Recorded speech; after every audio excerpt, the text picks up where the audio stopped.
You're watching Reality Check Battleground Uttar Pradesh. My colleague Mariam Alavi and I have come to the industrial town of Kanpur, which was once known as the Manchester of the East. It's full of industrial parks like this with factories and warehouses dotting its landscape. And we've come here to look at the crucial question of jobs, which is such an important factor in this election.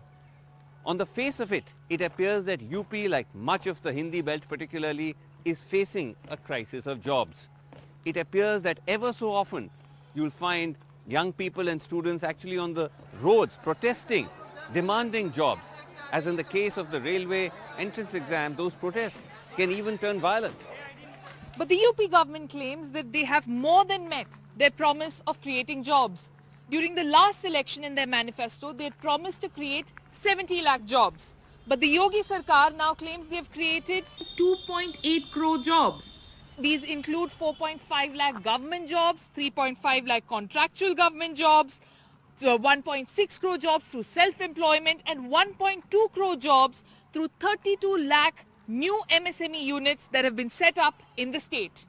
Now this is a staggering claim because it suggests that the UP government has created nearly 5 times more jobs than they actually set out to do in their manifesto. But are these claims real? Look at some of the government's own claims which appear to contradict this.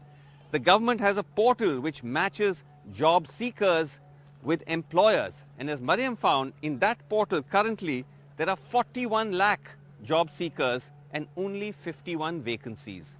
So 41 lakh people, young people presumably are looking for jobs but chasing literally 51 vacancies. So what is the reality of the claims versus the fiction of jobs under Yogi Sarkar in Uttar Pradesh? That's what we've come to the industrial heart of Uttar Pradesh in Kanpur to find out. So I think it's important to also fact check another claim made by the minister, and this is something that the BJP has said again and again, that during the Yogi government, unemployment rate has actually fallen from 17% in 2016 of the Akhilesh rule to 4% in 2021 in the span of 5 years. And factually this is true. But what they don't mention is that from 17%, the unemployment rate in 2016 had already fallen to 4% in 2017 itself. So even before the Yogi government came to power, in just 1 year, the unemployment rate had crashed dramatically. And the reason for that is something that Mariam will explain. So this is probably because of what is called the labor force participation rate, and that had fallen, thereby for making the unemployment rate fall as well. Now the labor force participation rate is essentially what gauges the demand for jobs.